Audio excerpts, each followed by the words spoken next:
Welcome.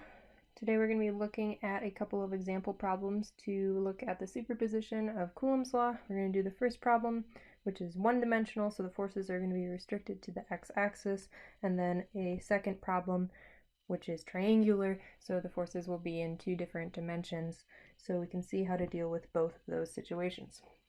For this first problem, we're looking at what the magnitude and direction of the electric force on charge A is. So charge A is over here on the left-hand side, and we're looking at the force from B and C individually and then combining them together. So let's get started by writing down our list of knowns.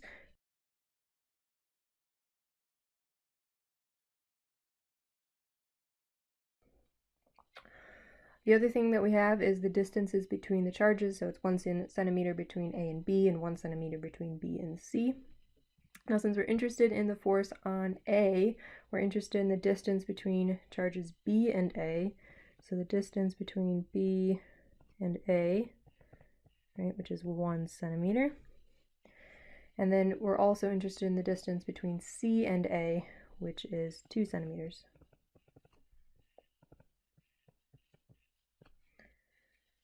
All right, and then we're looking for the net force on charge A. That is a question mark. There we go. All right, so to get started with this problem, we are going to create a free body diagram.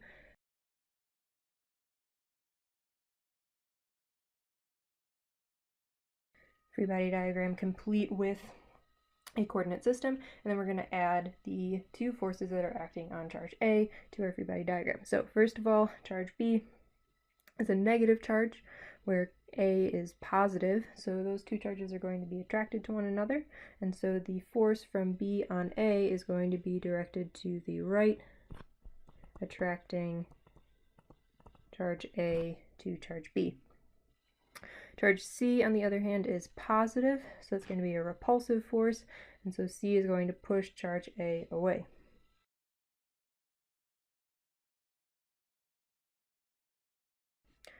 Now, going all the way back to when we were doing Newton's second law, we can say that the net force is the sum of the individual forces in that direction.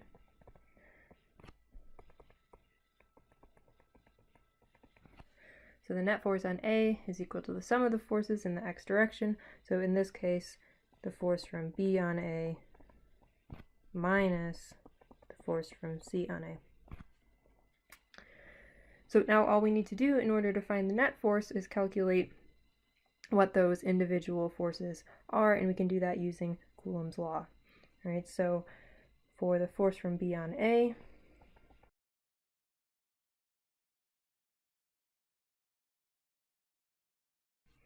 where we're taking the magnitude of those two charges. Right now we don't care about the direction. The direction's already being accounted for in that sum. And then the force from C on A.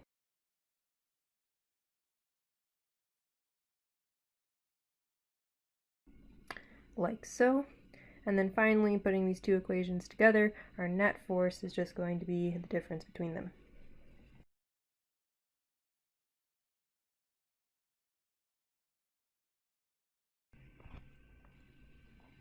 All right, not too bad. I don't actually own a calculator, so I'm going to leave the calculating part of this to you all, but as long as we have a number and that number is positive or negative, we satisfied the requirement for having both a magnitude and a direction, in particular because we have that coordinate system that is listed. For our second example problem, we're looking for the net force on the 1 nanocoulomb charge. You'll notice the 1 nanocoulomb charge is up here at the top of this triangle, and we're going to give our answer once again as a magnitude and a direction. So before we get started, we're going to list out our knowns.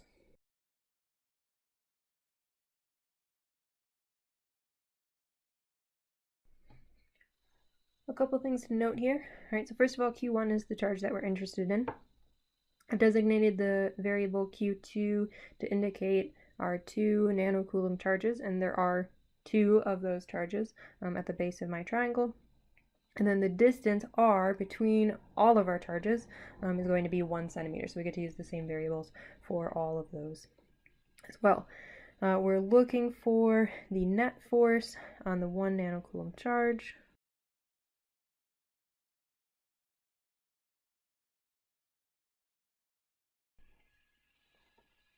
And so let's get started. Same as last time, we're going to start by creating a free body diagram.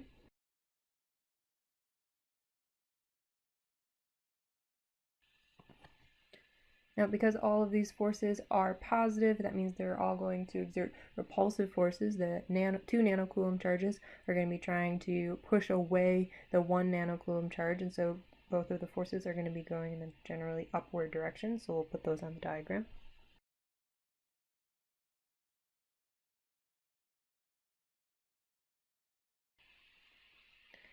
Now, I want to talk a little bit about this force that I've written down twice, whether you can see that legibly or not, which is the force from 2 on 1. So I'm going to write this down in a little bit more detail.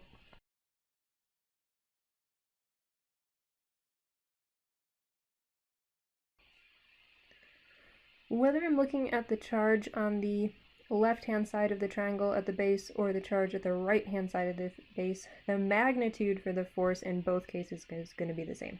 I've got my K constant, 8.99 times 10 to the 9. I'm multiplying the two charges together, 2 nanocoulombs and 1 nanocoulomb, regardless of which charge you're looking at, and in both cases the charges are a center-to-center distance of 1 centimeter apart. So the magnitude of the two different forces that are acting on my system are also going to be equal to one another. Now, what we need, though, in order to find the net force is to resolve these forces into two individual components. And to do that, we're going to use the fact that this is an equilateral triangle. Right, so all three of the sides of my triangle are equal to one another. And so the angle of the triangle, the three angles of my triangle, are all going to be equal to 60 degrees. Now I've marked that in my diagram as theta, but we can write that down in my knowns as well, that theta is 60 degrees. Now on my free body diagram, that theta is going to show up relative to the x-axis.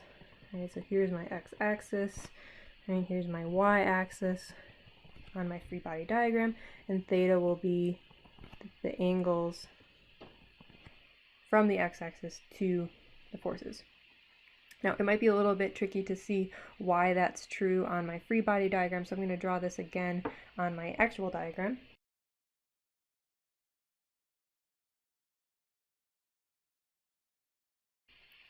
Where what we can see is that the x-axis that I've drawn on my free body diagram is parallel to the base of my triangle, and so using the rules of parallel lines, I can say that these two angles are corresponding angles and therefore have to be equal. Right, so I got an angle of 60 degrees with respect to the x-axis for both of those forces, and I'm going to be able to use that to find the individual components of my force. Now, why do I want to find the individual components of the force? Well, in order to find the net force, I'm going to be looking at each of the forces in the x and the y direction. So the sum of the forces in the x direction and finding what that's equal to, and then the sum of the forces in the y direction and seeing what that is equal to.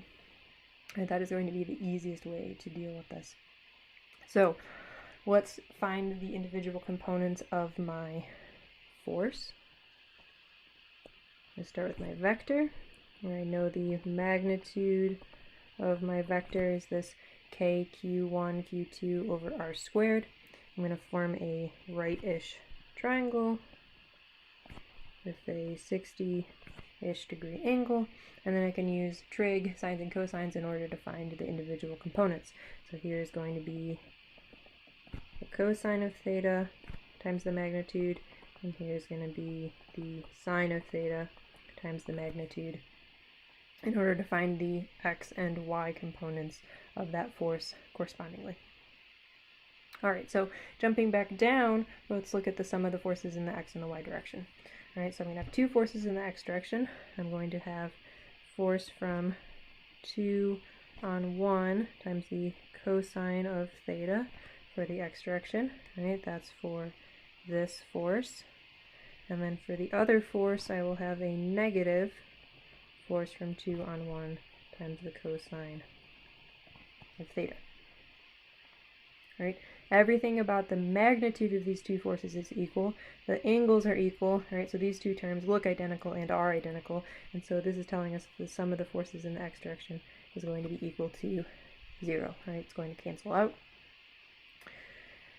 So that's pretty straightforward. And then in the y direction, I'm going to have the force from 2 on 1 times the sine of theta.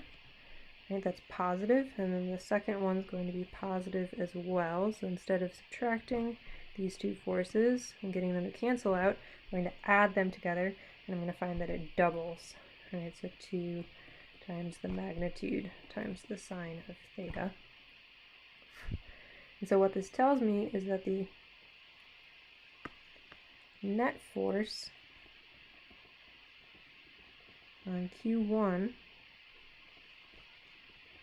going to be equal to 2k q1 q2 times the sine of theta all over r squared. And once again, I do not own a calculator, so I'll have to leave the calculating bit of this to you. But as long as you have an answer that is positive, then you have satisfied the requirement for having both a magnitude and direction, in particular because I've included a coordinate system in my diagram. I can also find angles even if I am not strictly given the angles of a triangle, right? So remember that you can always use the inverse trig functions as long as you've got a right triangle. So for example, maybe I am looking at a problem where I've got a right-ish triangle with an association of charges at each of the vertices. Maybe this is 5 centimeters, maybe this is 7 centimeters, but I'm not really given anything else in the problem outside of the magnitude of the charges.